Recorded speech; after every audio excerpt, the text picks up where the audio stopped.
What's going on, everybody, and welcome back to the channel. So today I'm going to be taking you through my exact process for mixing trap beats. So if you're ready for this one, let's get right into it.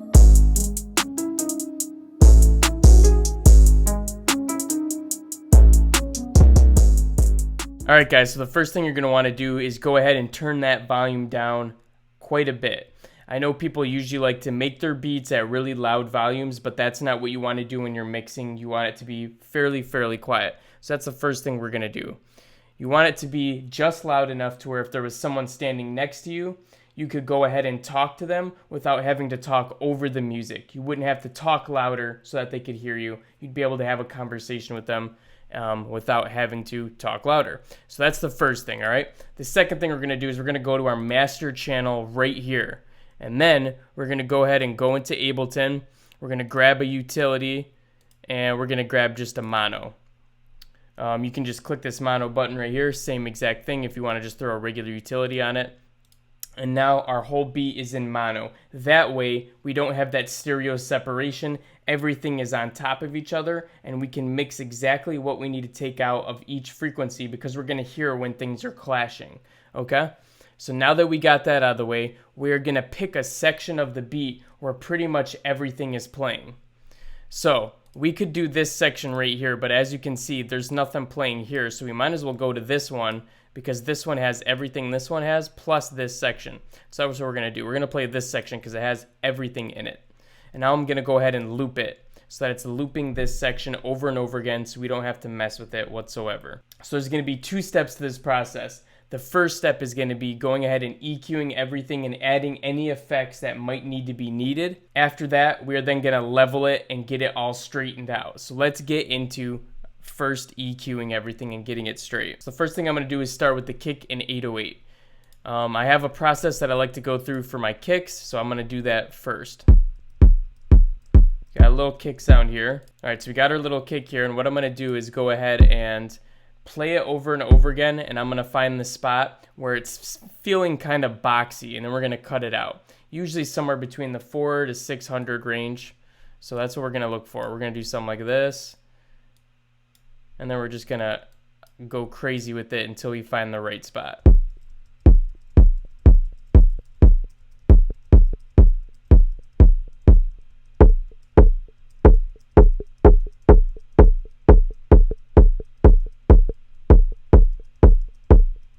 So right around there is where it's starting to sound a little bit gross and boxy to me. So what I'm going to do is just cut this out, maybe like 2 or 3 dBs, just take a little bit out of there.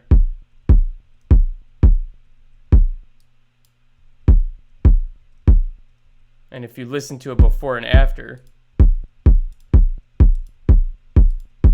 you can tell that it tightens up the kick. It tightens up the kick ever so slightly, and that's exactly what we're going for. So now what I'm going to do is I'm going to grab a different EQ here, and we're going to go ahead and add some punchiness to the subby parts of the kick. All right, I'm going to go ahead and solo these bands so I can find the first punchy part.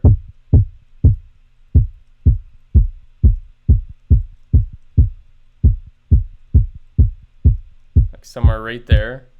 And then I'm going to go ahead and solo this one and find the second part of the punchy kick.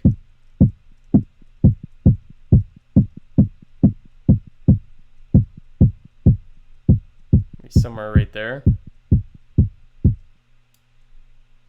Unsolo that.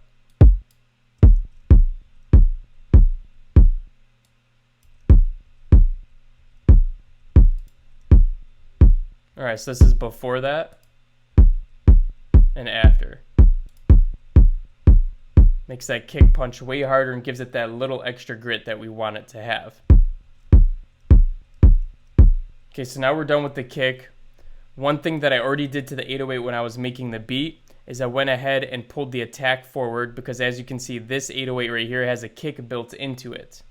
So I put this attack in so that it's what the attack is doing is making it come in a little bit later. Okay, it's kind of fading it in at the beginning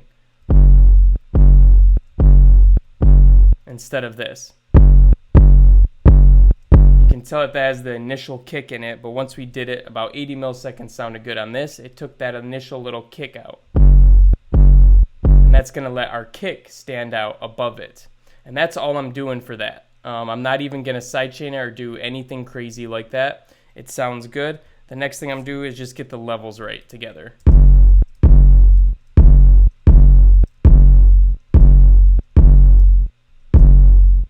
So what I noticed when I was just listening back to it is that this EQ that I added right here made the kick a little bit too loud, and it was clipping it too much. So what I did is I just backed down the volume right here. I did have it at like -5, and I turned it down about 4.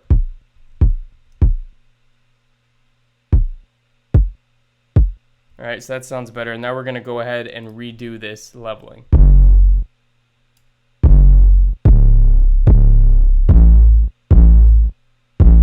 And now let's go ahead and go through each of our little instruments here that we have, each of our drums, and then we're going to EQ each of them separately.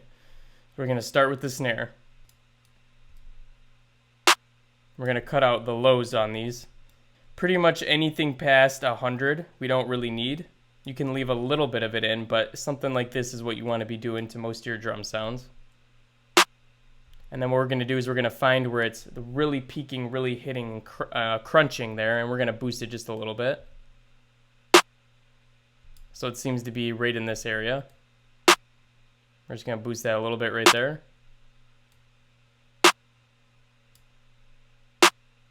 Awesome, sounds good to me. Let's move on to the hi-hat. All I'm going to do for the hi-hat is just get rid of a bunch of these lows, not boosting anything. Sounds good. We also have a second hi-hat in here.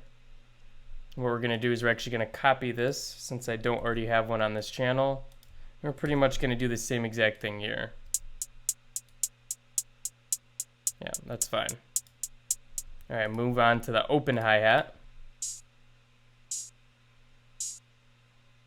The open hi-hats and hi-hats, literally just got to cut out the lows. There might not even be any. This is just overkill. We're just making sure everything is perfect and pretty. Let's go ahead and do this crash really quick.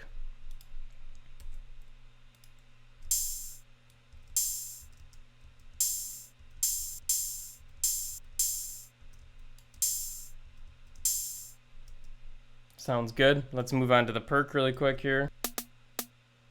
I noticed that this perk had this little part right here that had a subby tone to it, but I don't really like how that sounds. So I'm just going to cut it out, not all the way, so that it doesn't kill the flavor of it, so it doesn't kill the actual sound, but enough to where that's not as apparent. And the last thing is this little FX sound in here that we have. Alright, that is totally fine. Don't need to go too crazy with it. Okay, so now we have everything kind of EQ'd out. Let's make sure that we don't need to add any effects to anything. I think what I'm going to do is, for the open hi-hats, I'm going to put a little bit of reverb on them. My favorite reverb, especially for these kind of drums, is the Valhalla Vintage Verb. And I like all the presets that they have in here. You can go through a bunch of these and find which one that you like. Let's try out a snare plate or something like that. Or let's see. What we're going to do is press Command G or Control G to put it into an audio effect track. And we're going to create a new chain here. And this one's going to be the dry chain. And we're just going to mix it in with this volume knob.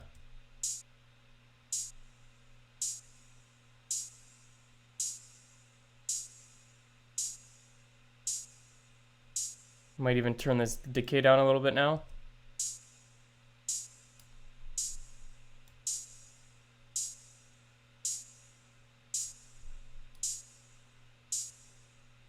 Sounds good to me. I'm going to copy this whole effect track and we're going to put it on the crash as well. And we're going to go ahead and separately do this knob again.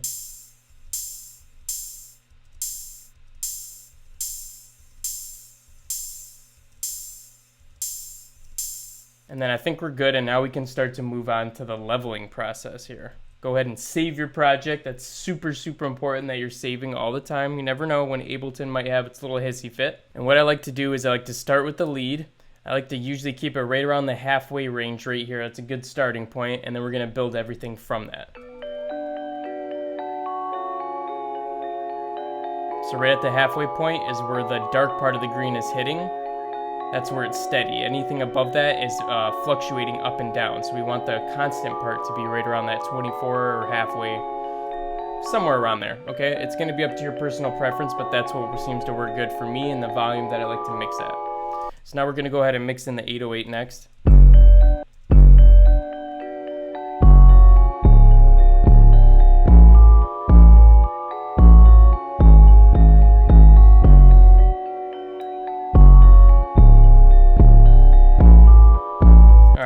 we had our kick mixed with it already, but we might need to turn it up a little bit since we turned up the 808 a little bit. Let's see.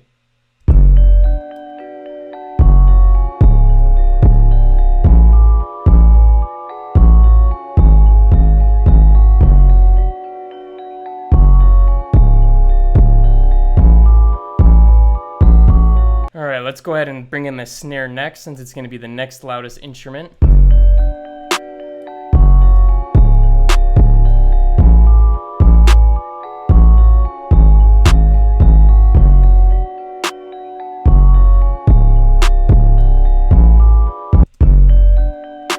Let's go ahead and get this crash in here.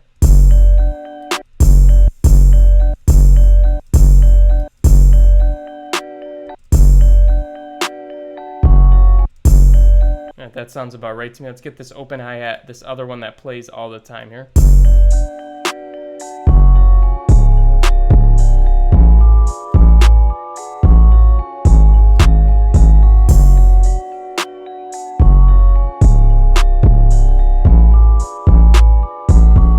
All right, we're also going to get this perk in here.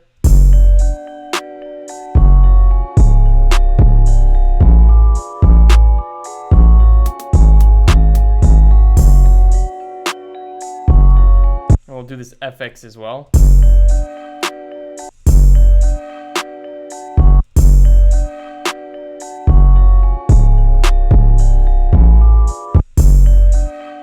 Cool, now we can start to add in these hi-hats. I'm going to add in this one first since it doesn't play as often.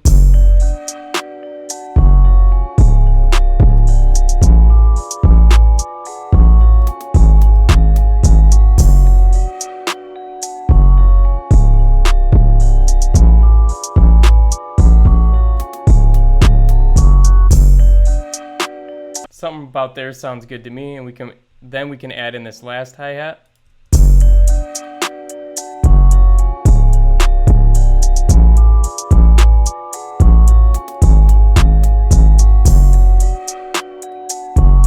Let's go ahead and turn this perk up. The hi-hats are kind of drawing it out a little bit.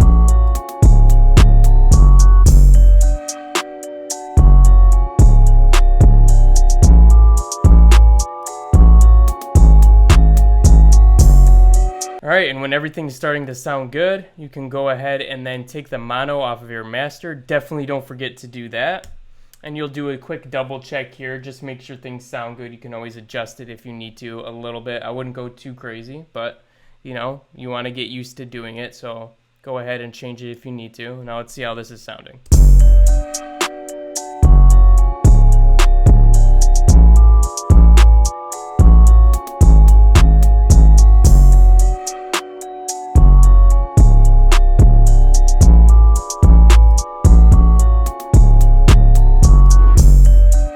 Boom, and there you have it, everybody. That is how you mix your beat and get it leveled and get it sounding right, ready for it to be mastered. So if you guys like this one, go ahead and smash that like button for me and subscribe to the channel if you're new here, because we're uploading videos all the damn time that you're not going to want to miss out on. And besides that, I'll be catching you guys again in the next one. Peace out.